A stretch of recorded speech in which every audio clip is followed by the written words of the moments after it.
Hello there, this is Reggie Time with the second of my videos of my playing on Unibet in the €50 NL games. This is a session I recorded earlier today, approximately 6 o'clock PM in UK time on a Saturday. I've actually skipped the first 10 minutes of the video because, to be frank, it was really dull. Nothing much happened. So it's around a 50-minute video, I expect, with the things that I want to stop and talk about. So maybe this video may run for 45 minutes or so. So without further ado, let's get into the video.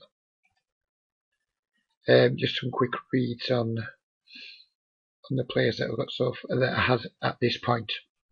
On table 1, which is the left-hand side table, Zap Zap and Blues were definitely weaker players. Zap Zap were doing a lot of limping and being a bit sticky, maybe touch aggro pros flop.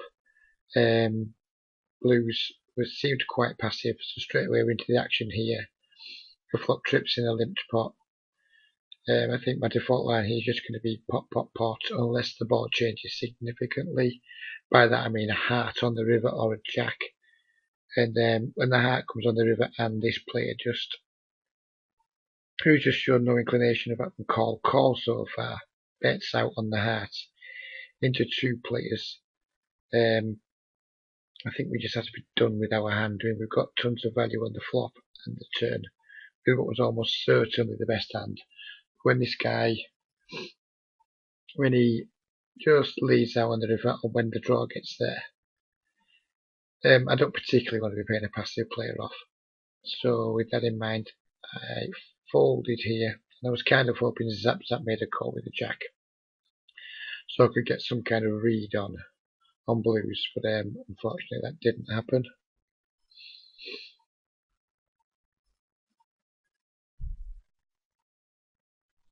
Here with the ace jack on table 2, which we have a pretty easy value bet against another player. I haven't got around to categorising table 2 yet, but this player did seem again a little bit like a loose passive type of player. This Iceni Blast, or whatever it's called, Ionary Blast, he was at both tables. He started both tables with 50 big blinds, and at first I thought he may have been a weaker fishy type player, recreational player, but it turns out he actually appeared to be much more of a half stacking regular. This was the second interesting spot. This guy's limped this Zip Zap, and I isolated with a 9-7 suited. It's a little bit loose, but this guy was a bad player, and I was absolutely lucky to get involved in as many pots of them as I could. When we're dealing with these types of players, in my opinion, we need to be getting after them. I think I heard someone say a long time ago, and I can't remember who to credit with it. It certainly wasn't me. This was a long time ago. When we have these types of players, you have to see they've got like an egg timer over their head. They're usually going to go broke. So the more times we can get involved in pots with them, the more chance it is it's us that's going to send them broke. It's obviously good for us. So I wanted to get involved in pots with him. I'm not sure I overplayed my hand a little bit here, because when he donks this big, I think I've got two options. Folding isn't an option. It's either going to be call or raise. And this guy's shown no aggression so far, so I'm not sure if I overplayed my hand slightly here. I elected to raise. I mean, I have so much equity, I'd have been happy to just get it in at this point. Although I'd rather he just folded. I picked up a €9 pot with a minimum of fuss.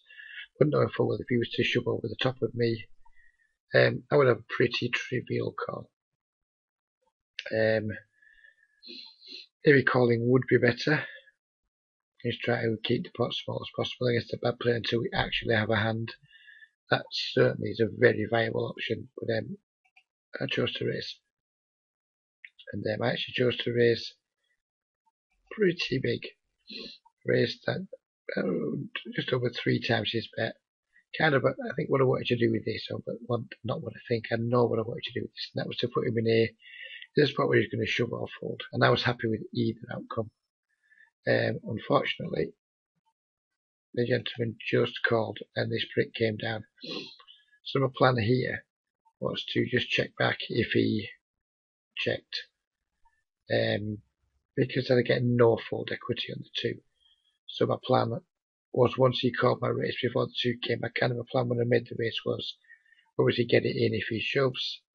I wasn't really expecting a call, but in the back of my mind I knew that I wouldn't be barreling the turn if he called and it bricked off, because I just don't expect this guy to fold a 10 ever. Maybe not an 8. Who knows what else he isn't folding. So the plan was just to just check back, take our free card.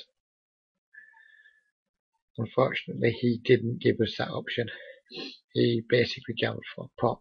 Now, I think I made a poor call here. When we have a lot of equity, we have 15 outs, probably. I mean, if he's got a flush draw, if he's got a bigger flush draw than us, we're down to having just 6 outs to a straight. So I think we can't really count on all of our 15 outs here. Even if we did have 15 outs, we still wouldn't quite be getting the right price to call. So in live play, I did make the call. I really wasn't sure. I did tank a little bit. It probably won't show how much I tanked because we're running at a double speed. But I did tank, and yeah, eventually I called. But in retrospect, I don't think it's a terrible call, because who knows, he could have worse draws sometimes. It seems unlikely. Or he could have something where my 7s and my 9s are going to be good too. I mean, if he ever has, say, 8x here, we pick up an extra 2 outs, which makes it very close to being not a fine call, an okay call. If he has a worse, somehow has a worse draw, which seems unlikely, or just a complete airball, we're getting the right price. But in hindsight, I think I made a poor call. It was just, I think it's just a negative EV call. As you can see, I'm tanking down. But I do make the call, and he actually turns up with a really good hand from my point of view. Means all of my outs are live. It means he's blocking one of my outs. Well, yeah, blocking one of my outs with a jack of spades. But overall, I was quite happy when I saw the hand. Unfortunately, we bricked, and then we just move on. And we're just grateful to have a player like that at the table. Very next hand, I would have played this pot had I not been just on an €8 stack. The auto reload didn't come in time. Well, not the auto reload, the manual reload didn't come in time. And but I would have played this pot with the ace-2 suited against a player I suspect to be bad. So yeah, let me know what you thought of that hand. I mean, it's really close. Against bad players, I guess I'm prepared to take more high variance routes against them, because just because they're making a few more mistakes, like that guy. Well, he didn't make a mistake because actually he was value betting, but I'm sure he thought he was bluffing, and it just unluckily for me, he was bluffing with something that had me beat. But never mind, we move on. Here I peeled a race from somebody I wasn't sure about at the time, and Stevie Tyler didn't seem like they were really fishy, but at the same time it didn't seem like they were particularly good regular either. So I thought I could definitely take a flop with a hand as nice as Jack-9 suited in position, which is why I called, and we get a flop that looks like we've completely bricked. If the guy c-bets, probably have a pretty easy fold, but that said, the board's so dry, it's hard for him to have a really strong hand here, unless he has like king or aces, or maybe pocket keys or a set, something like that. But I think there's room here if he was to make a smallish bet. Say he just made a probe type bet of half pot. I think there'll be room here to raise because of our backdoor draws. We have backdoor diamonds, we have a backdoor straight draw with the 8, and with the 6 on there too. So we can make the nut straight, we can make some flushes, and if he was to bet big, if he bet say $2.50 plus, I would probably just fold. If he bet $1.80 or so, maybe $1.75 to $2 or under $2 basically, I would consider raising, because I think he can be just probing there a lot with his c-bets, and we can get him to fold a lot of better hands. So that was my plan. And in actual fact, I think the guy checked, and I think we just have an auto stab here. He probably doesn't have better than like a king or better when he checks that board. So because of our backdoor equity, I think we have no problem at all in just firing a bet there and expect it to work a lot of the time.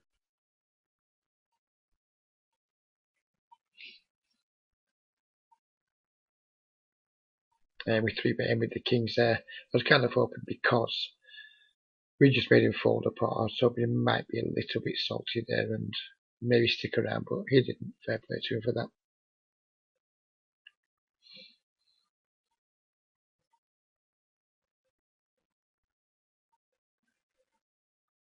Over here on table 1, I contemplated squeezing here, but I was also a little bit aware that both Fabergé and Blue Tuna did appear to be reggish type players, and it wasn't that long since I lost that big pot with the 9-7.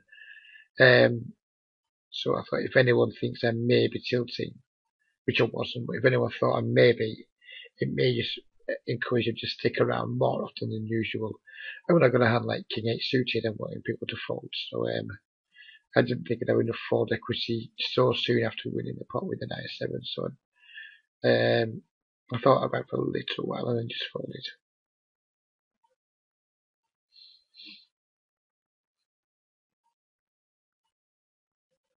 Just a little talk about Unibet again for anyone that missed my first video. It's a really nice site. It's quite small at the moment. There's not a ton of traffic. There's enough traffic at peak times for you to be able to get a few tables in.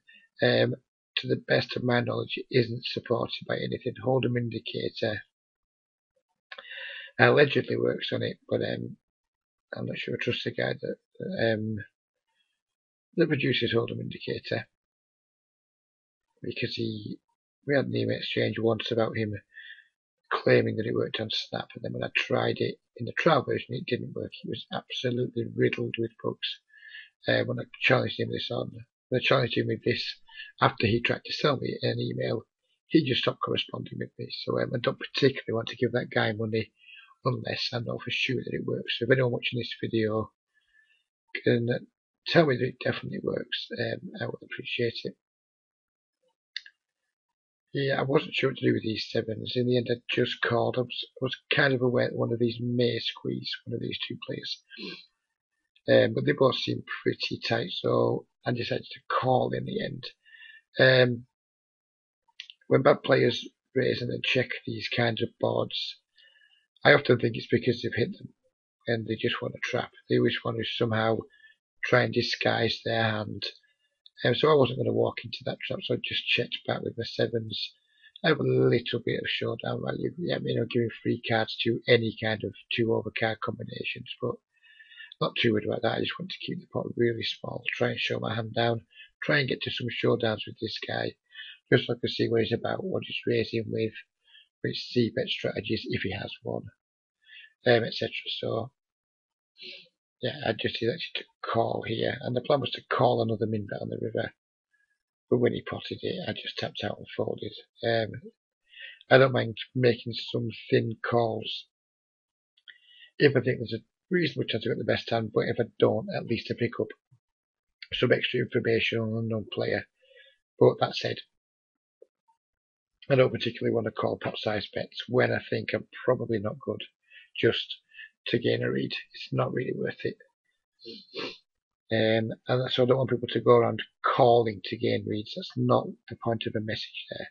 The point of the message was, if it's close and we gain a read, it kind of has just a little bit of extra value to the call.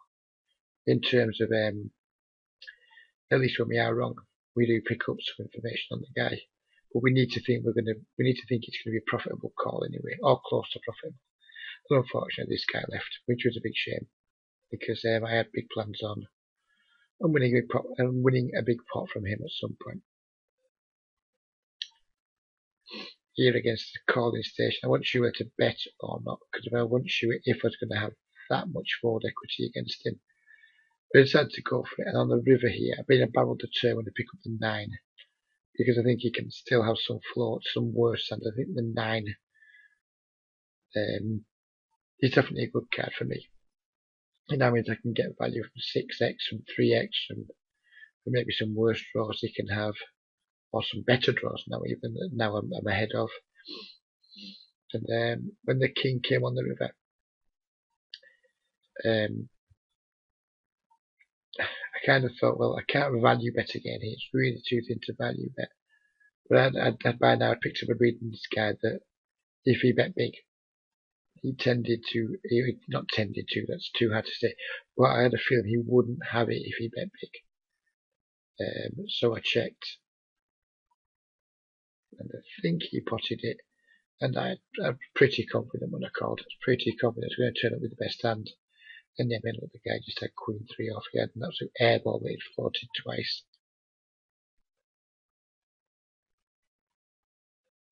So yeah, that was a pleasing result. So to continue with my thoughts on Unibet as a site, I think it's a good site if you're the kind of player who doesn't want to mass table, who kind of wants to play a little bit higher. Say for example, you've been, excuse me, I'll take a drink.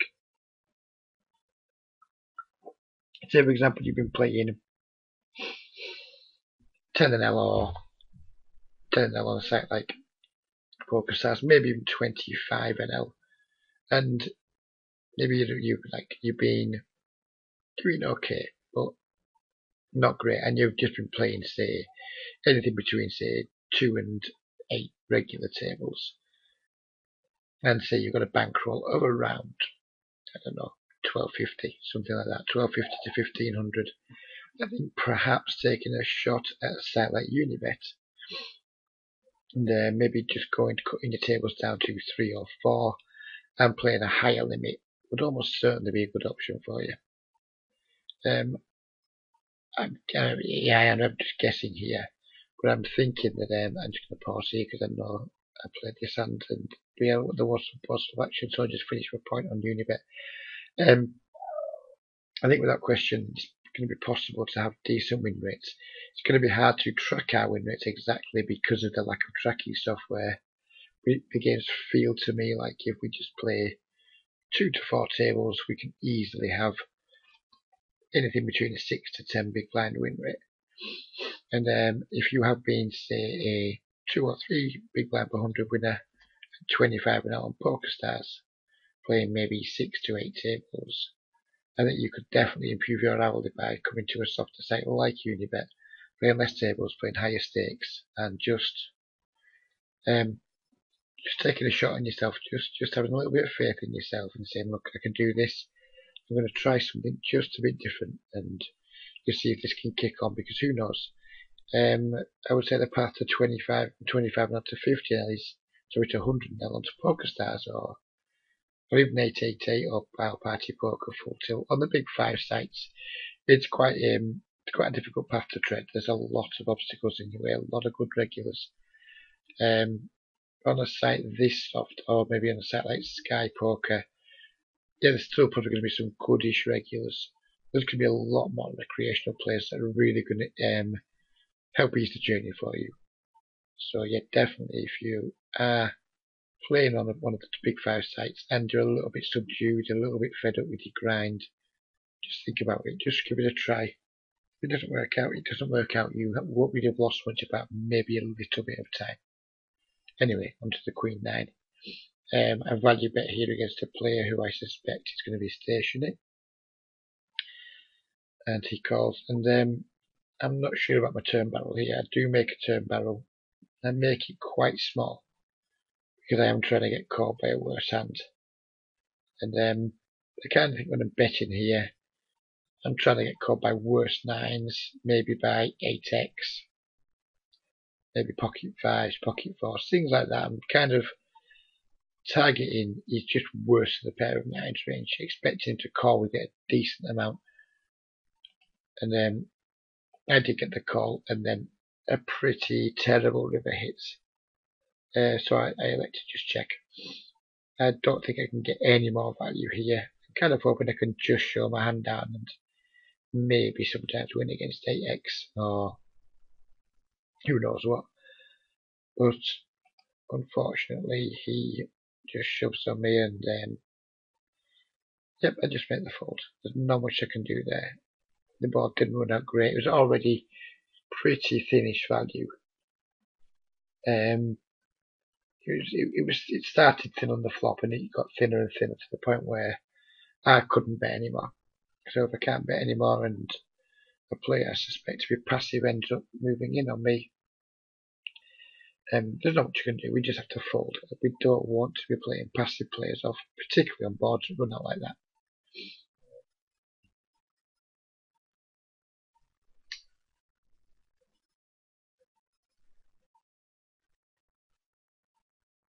So again, we sort of having a quiet spell.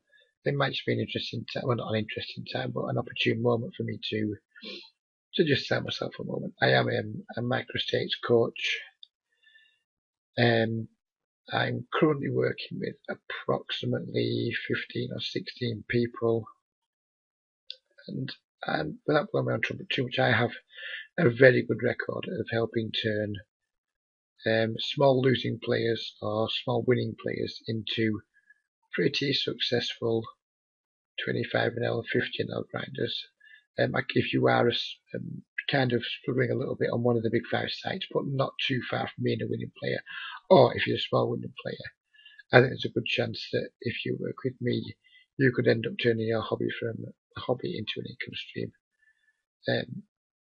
My rates are just $30 per hour, and even cheaper if you take more than one session. I charge $125 for 5 hours and $200 for 10 hours. So I do believe you won't find cheaper rates. And all of my work, I can't guarantee my work, obviously. I can guarantee that you will have my full effort, my full attention when we're in sessions together, my full attention between sessions, and my record speaks for itself. If you want some testimonials, I'm more than happy to provide them for you, and introduce you to more than a handful of players that I've worked with in the past that can hopefully give you some reassurances that perhaps taking a session with me with a view to taking more wouldn't be the worst thing you could ever do in your poker career. So anyway, with that aside, we've isolated a player who is at both of our tables, but I suspected maybe wasn't great because of his stack size at this table. And this board isn't the best. I think I make it. I'm not that pleased with my flop play here because, well, we'll just go ahead and look at what happens and just check back, or I think I check back anyway. I don't think I was too pleased with it, but I just don't expect this guy to fold too often. And it's like if I had a hand like king high here or queen high, I'd see more reasons to bluff.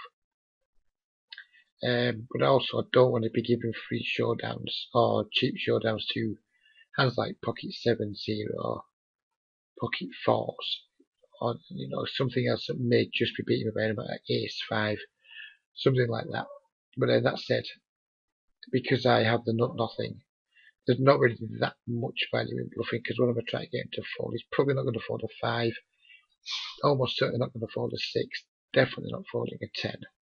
So kind of I'm betting to make him 4 pocket 4s always. There's not many combinations of hands. So now, although I'm not happy with checking back there, I think it's probably an appropriate check back. And then he leads the turn. And he leads the turn on the 6. I think folding would have been fine here. But that said, I also think we can call and maybe look to bluff some rivers if we hit any card over a 10 or a heart. If we hit a heart, we have the ace of hearts, which means he can't have the nuts. I mean, obviously he can have a set of 5, he can have some kind of full house. But I mean, in terms of flushes, he can't have the nuts, and we can put a lot of pressure on his pairs. If a heart comes, or if a jack or a queen comes too. So I decided just to float here, with the intention to try to take it away on some rivers.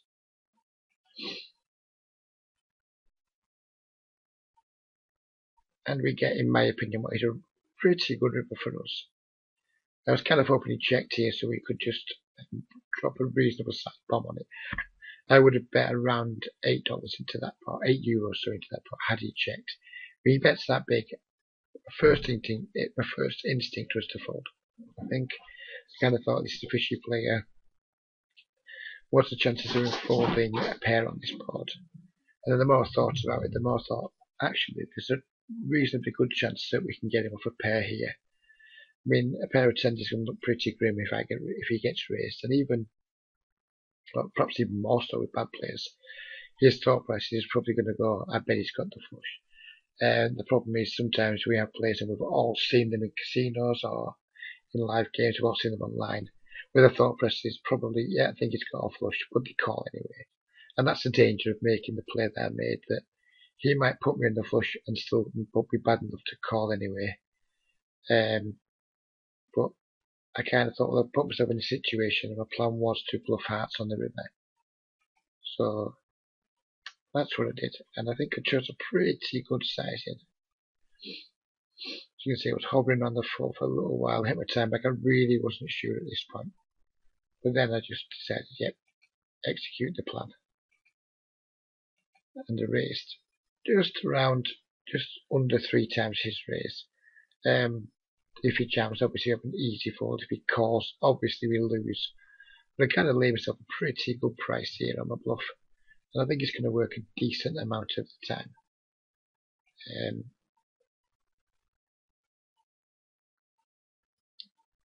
And this was one of those times. So yeah, I was really quite pleased with that. And we got straight to the next time with an ace king, and I don't honestly know what happens here. That's probably why, because nothing happens. So yeah, I was really quite pleased with that hand. But I would be interested in seeing people's, hearing, reading, whatever, people's responses to that, without being result orientated too, if possible. Here we make a really standard isolation blind versus blind when a player limps. We should be raising any 2 almost, but certainly raising when we have a hand that comes queen high. So you can definitely have worse. We crush this board, and I almost never advocate checking back strong made hands, but we really do crush this board. It's really dry, and we have everything. There's really almost no hand he can have that can call here. Maybe if he's limp call with a hand like pocket pair, he may call with that, or maybe he may call with an ace high, but I just think it's just so unlikely we're going to get any value that it's one of those occasions where I think checking back is pretty appropriate. Checked again on the turn. We can't check too often, so I think I just made a small bet. And he folded, so we know what you can do there. It's a shame when they don't call, but when we have the board so badly crushed, you can't really expect people to call too often.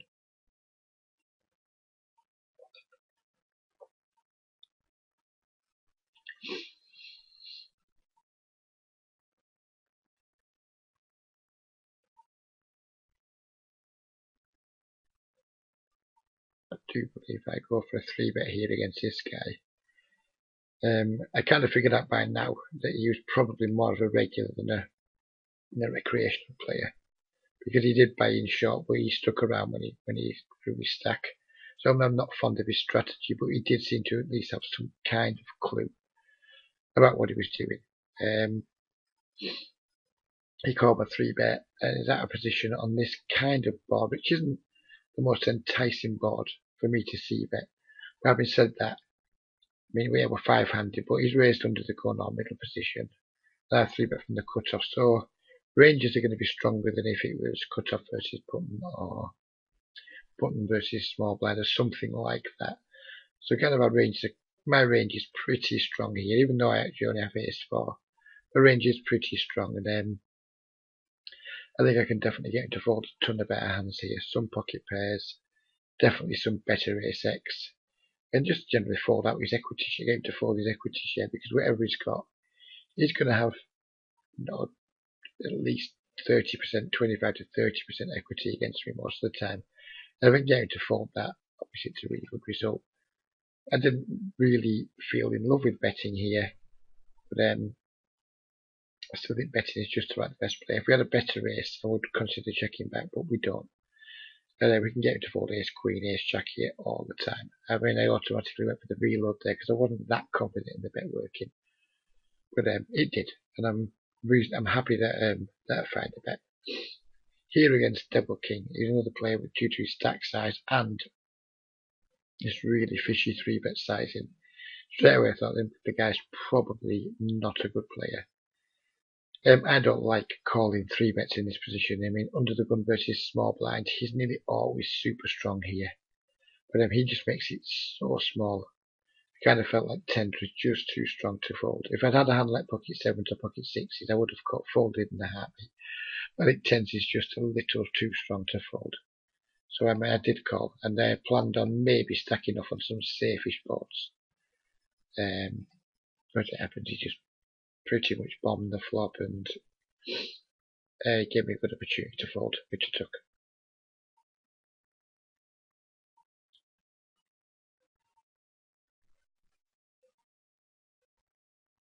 I think we have 2 spots coming up at once here, so we'll take them one at a time. I'm about to squeeze here with the King Jack, which I think is fine against 2 players I expect to be fishy. Yeah, the calling range is going to be ahead of me sometimes, but I'm quite happy to bet much wider to 3-bet, much wider of value against 2 bad players. I don't think I'll ever have any bluffs in my range here. I mean, I don't think I'll ever do this with a 8-7 suited or 4-5 suited or something like that. I think King Jack off is a good enough hand to do it with against these players. I mean, the problem is I may get called in 2 spots and completely break, and then we have to give up probably, unless we hit. But I think we're going to get folds off the enough. We're going to get just 1 player to call off the enough, but it's going to be absolutely fine. And on table 2, this same fishy player is limped in. We have King 10 off in the big blind. I have no real reason to let this guy in the pot. So I made, in my opinion, a standard isolation raise with the King 10. We hit top pair. We have a really easy c-bet. And I think that's going to be the end of both hands. And it was.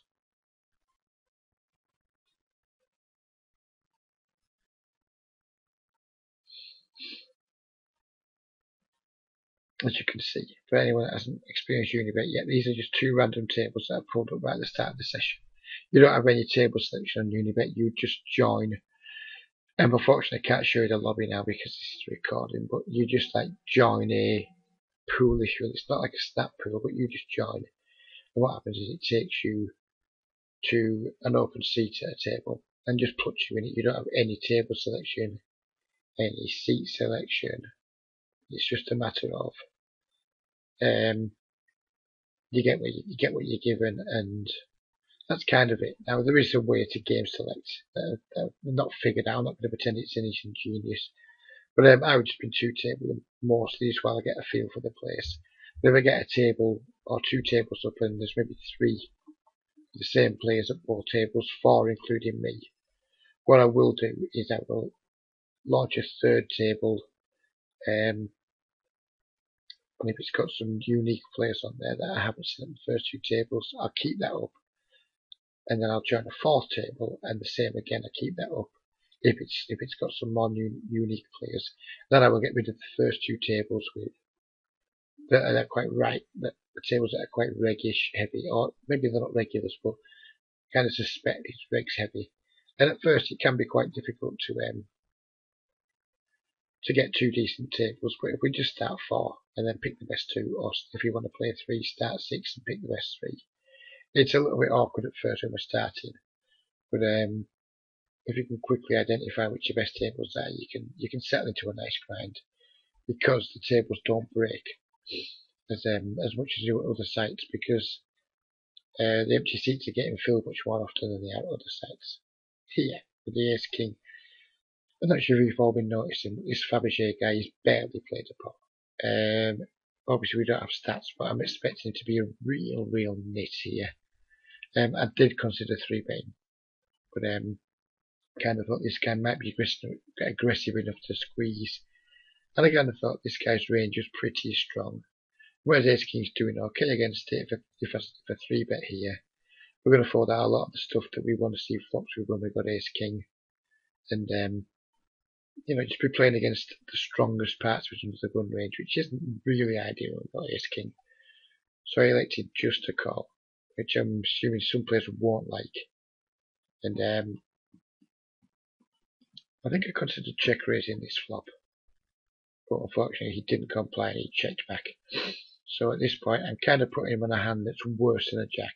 So he's either got ace king, ace queen, maybe ace 10 suited, and then probably things like pocket 10s, pocket 9s, pocket 8s. That was the range I put him on. And then I elected to just start bluffing them. And the plan was to bet 2 unless he raised me on the turn, then I would just fold. My plan was to be called, it was to double barrel, just to get him off 10s, 9s, 8s, that type. Sorry, not 8s, because 8s is there. Like 10s, 9s, 7s, those types of things.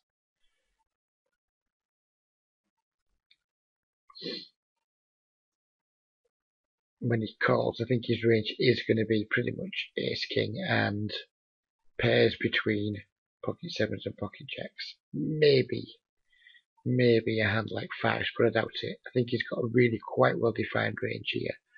And it's my job is to decide whether I think he'll fold enough of that or not. I think we can definitely get him off chops with ace king. We don't need him to fold ace queens, that's not a problem. But is he going to fold pocket 10s, pocket 9s, pocket 7s? I think pocket 7s almost certainly. 9s and 10s, I'm not sure. Really not sure. I suspected he might at least some of the time, and I just carried out my plan. If I make a plan, I tend to try and stick to it on bricks. And unfortunately here he caused me and he did have 2 10s. I mean, I think he's played the hand absolutely fine there. I have no issue with it. Obviously it's frustrating from our point of view when he does turn up with 10s there and call. But yeah, I think he's played the hand fine, and I don't think I've done anything wrong either. It was just one of those hands where he played well, I played well, and he won. Not much we can do about that, and not much point crying about it. And straight away here he comes straight in with a massive 3-bet. I mean, this 3-bet is an outrageous size, except I've isolated 4.5 blinds. But he's just 3-bet to 16 blinds. I'm not quite sure what he's expecting here, because let's just talk about this for a minute. I'm going to fold almost everything. The fish, or the recreational player, call him what you will, is going to fold almost everything. One of my guess here is he probably just had a hand like ace queen or ace king or something that he just wanted to win the pot with now, but he was probably willing to get all in with if I was to put some pressure on him. Maybe he thought I was tilted, maybe he thought I was bluffing, who knows what he thought, but there's not much I can do. So, I mean, I just folded and actually just thought to myself that yeah, maybe he's a tight player, but he's probably not that good if he's using that kind of sizing. There are 2 hands right at the end of the video that I kind of want to get to. We've got 7 minutes of the video left of actual playing time. I think we went to 50 minutes. And I've got around 7 minutes left on how long I want to record for. So we'll definitely make sure we get them in, but I might just not pause the video and have to talk about anything unless something particularly interesting happens. I'm going to make a standard isolation here with a pretty weak hand, but it's a standard isolation against a bad player. On this board I just gave up. There's not a chance I'm going to get anyone to fold an ace or a king. It's going to cost me a lot of money to try and fail, and I just have almost no equity when called. So I just completely gave up. I think it's fine to give up sometimes, particularly in multi-way pots. Although I did consider, just for a brief second, racing, because I bet so small, but I didn't think he was going to fold a king, so I decided not to race there.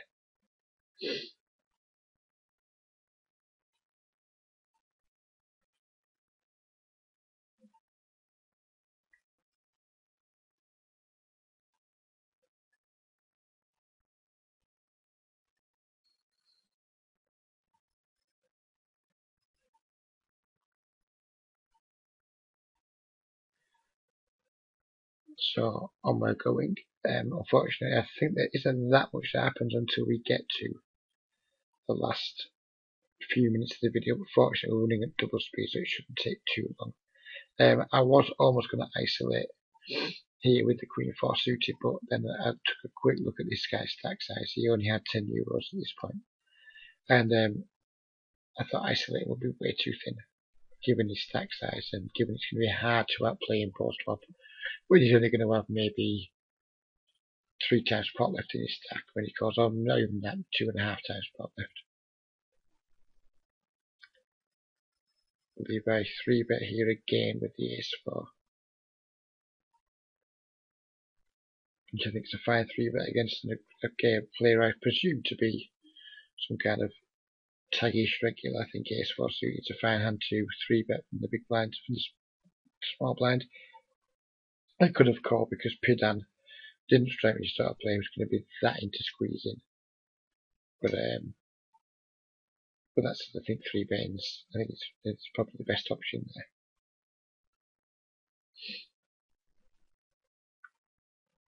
And here, because this guy has just basically blown a 50 euro stack at this table in next to no time, I kind of got the feeling he was ready to go off here, which is why I made a rather unusual play for me, because usually the 2 sevens here against some guy with $18, 18 euros, 20 euros to start the hand. And the most I would usually do is call and probably fold most of the time, just because the implied odds aren't great. We're getting less than 10 to 1 implied. But I just thought the guy was ready to go off.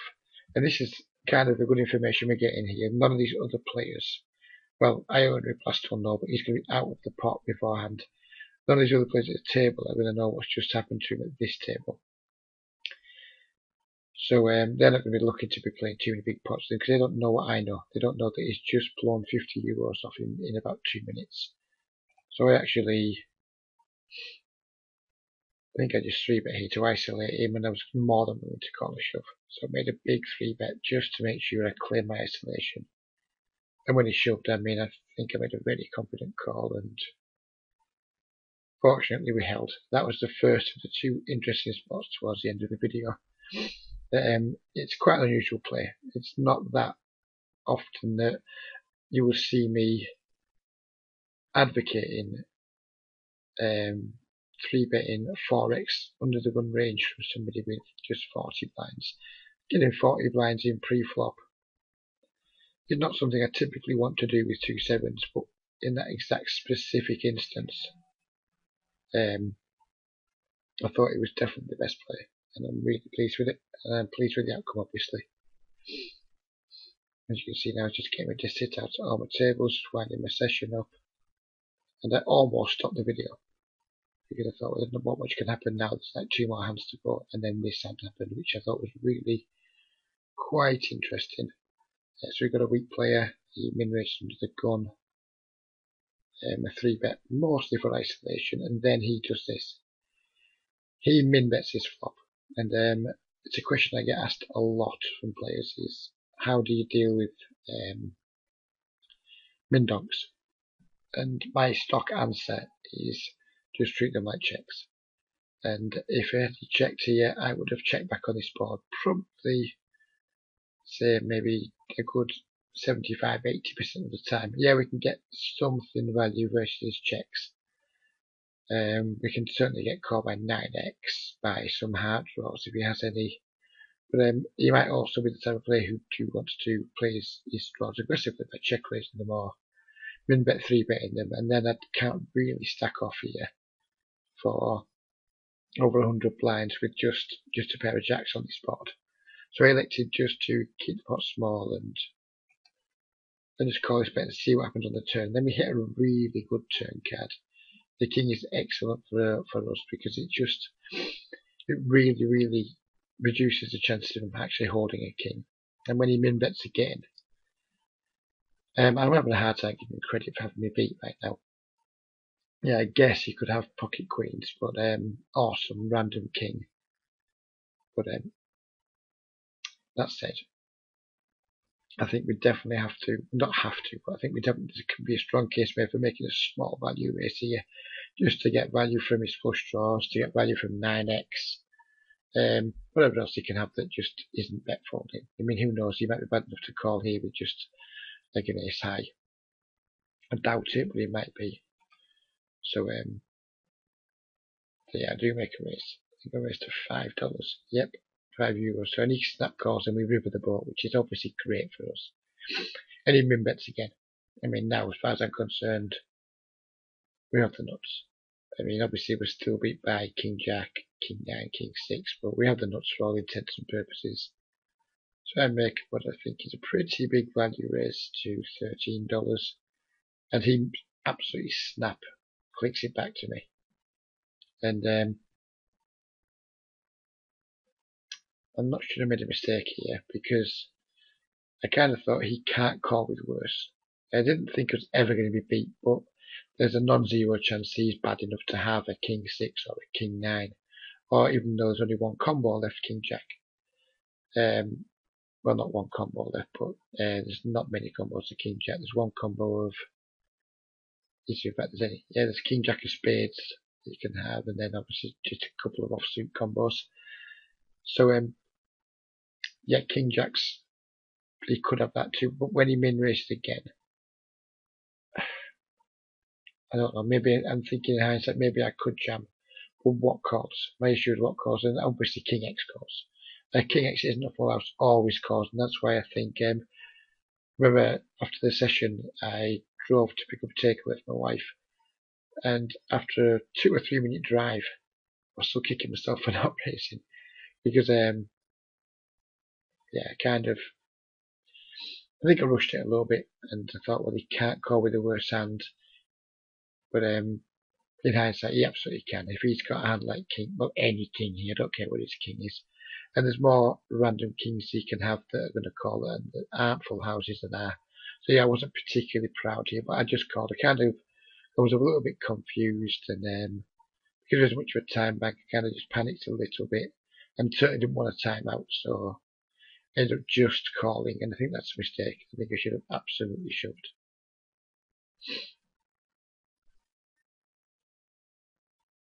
Let's see, I had a bit of a quandary, and he turned up with pocket tens, which may or may not have called, but whether it would or wouldn't, I think I definitely made a mistake, and I think I definitely left someone in the table there. So yeah, that's the end of my video. I hope you've enjoyed it, and if you would like to talk to me about coaching, or just talk to me on the forums about Unibet or anything else you've seen in the video, please don't hesitate. Please don't also hesitate to leave comments on YouTube.